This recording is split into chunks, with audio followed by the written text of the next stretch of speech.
Bismillahirrahmanirrahim. Assalamualaikum warahmatullahi wabarakatuh.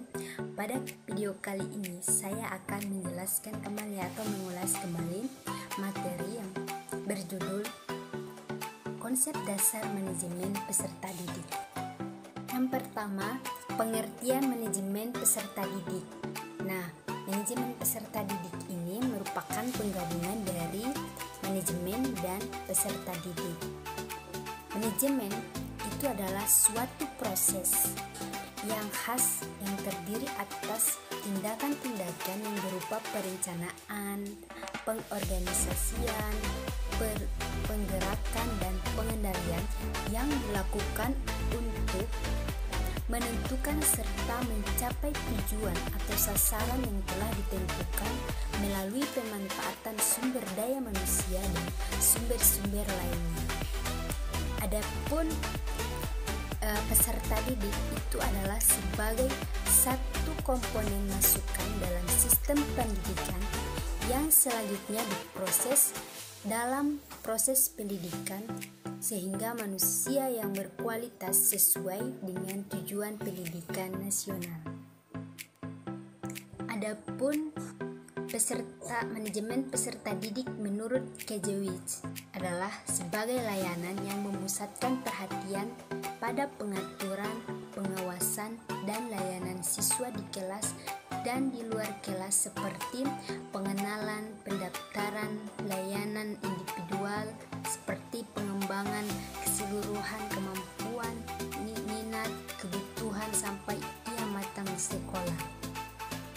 Jadi dapat disimpulkan bahwa manajemen peserta didik juga dapat dikatakan sebagai proses keseluruhan dalam kegiatan yang memang diplanning dari awal serta diusahakan secara penuh dalam pembinaan yang sifatnya berkelanjutan untuk semua peserta didik sehingga nantinya diharapkan dapat mengikuti jalannya proses pendidikan dan pembelajaran secara efektif dan efisien.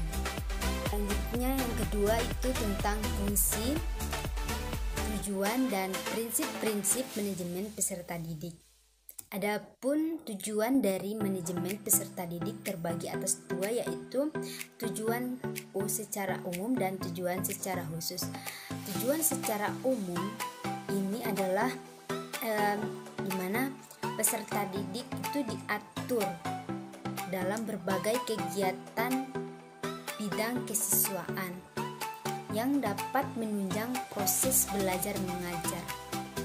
Sedangkan tujuan secara khusus dari manajemen peserta didik itu terbagi tiga. Yang pertama, untuk meningkatkan pengetahuan, keterampilan, dan psikomotorik peserta didik.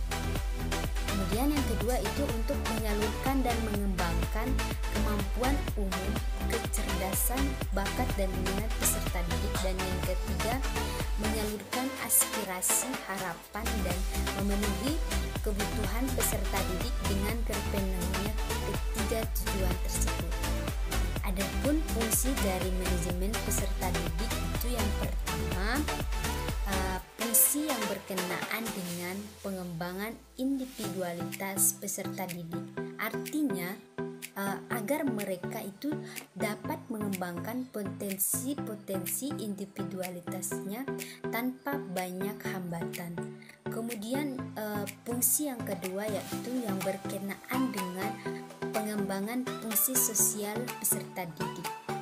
Dalam artian agar peserta didik ini dapat mengadakan sosialisasi dengan teman sebayanya atau dengan orang tua dan keluarganya.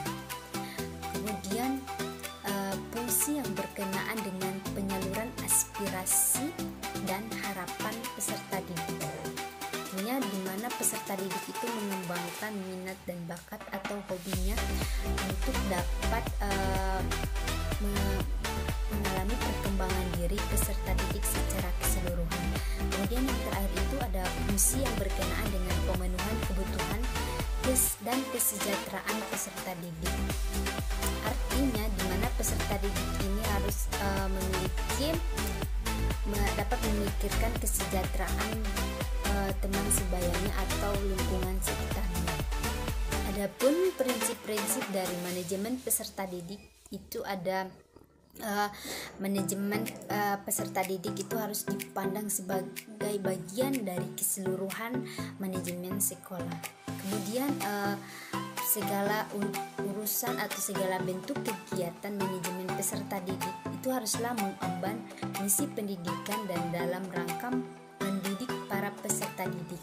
Kemudian yang ketiga itu di mana kegiatan-kegiatan manajemen peserta didik itu haruslah diupayakan untuk mempersatukan peserta didik yang mempunyai aneka ragam latar belakang dan punya banyak perbedaan. Dan yang keempat itu prinsip kegiatan manajemen peserta didik haruslah dipandang sebagai upaya pengaturan terhadap pembimbingan peserta didik. Kemudian yang kelima, kegiatan manajemen peserta didik haruslah mendorong dan memacu kemandirian peserta didik. Dan yang terakhir itu prinsip apa yang diberikan kepada peserta didik dan yang selalu diupayakan oleh kegiatan manajemen peserta didik haruslah fungsional bagi kehidupan peserta didik baik di sekolah maupun di masa yang akan datang. Yang ketiga itu ada pendekatan manajemen peserta didik. Sebagaimana yang dikemukakan oleh Yogurt bahwa terdapat dua pendekatan dalam manajemen peserta didik, yaitu ada pendekatan kuantitatif dan pendekatan kualitatif. Nah, pendekatan kuantitatif ini itu lebih menitik beratkan pada segi-segi administratif dan birokratif lembaga pendidikan, di mana pendekatan ini itu mengharuskan peserta didik untuk memenuhi tuntunan dan harapan-harapan lembaga pendidikan di tempat peserta didik tersebut berada. Pendekatan ini memang teraksentuasi pada upaya agar peserta didik menjadi mampu atau berkompeten. Kemudian yang kedua itu pendekatan kualitatif. Nah, pendekatan kualitatif ini itu lebih memberikan perhatian kepada kesejahteraan peserta didik. Dalam artian jika peserta didik senang dan sejahtera, maka mereka dapat belajar dengan baik serta tenang dan untuk mengembangkan diri mereka sendiri di lembaga pendidikan seperti sekolah. Pendekatan ini juga itu menekankan perlunya penyediaan ilmu atau penyediaan iklim yang kondusif dan menyenangkan bagi pengembangan diri secara optimal. Nah, selanjutnya kita masuk pada subbahasan yang keempat, itu tentang kegiatan-kegiatan dari manajemen peserta didik itu sendiri. Nah, sebagaimana yang telah dikemukakan Daryanto bahwa terdapat dua bagian dari kegiatan-kegiatan manajemen peserta didik, yaitu kegiatan di luar kelas maupun kegiatan di dalam kelas.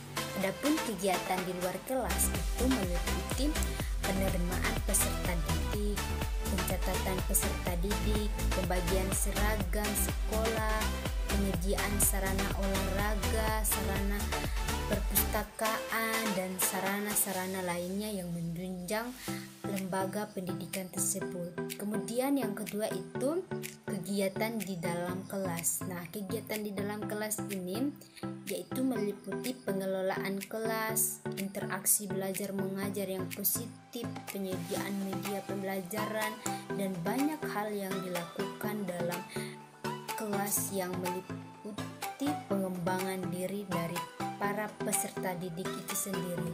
Nah, di lingkungan sekolah ini peserta didik itu sangat penting dan diperlukan sekali. Jadi peserta didik ini merupakan unsur atau inti kegiatan pendidikan. Mengapa demikian? Karena itu jika tidak ada peserta didik tentunya tidak akan ada kegiatan pendidikan. Nah, itulah ulasan-ulasan materi dari saya. Semoga bermanfaat untuk kita semua dan terima kasih. Wassalamualaikum warahmatullahi wabarakatuh.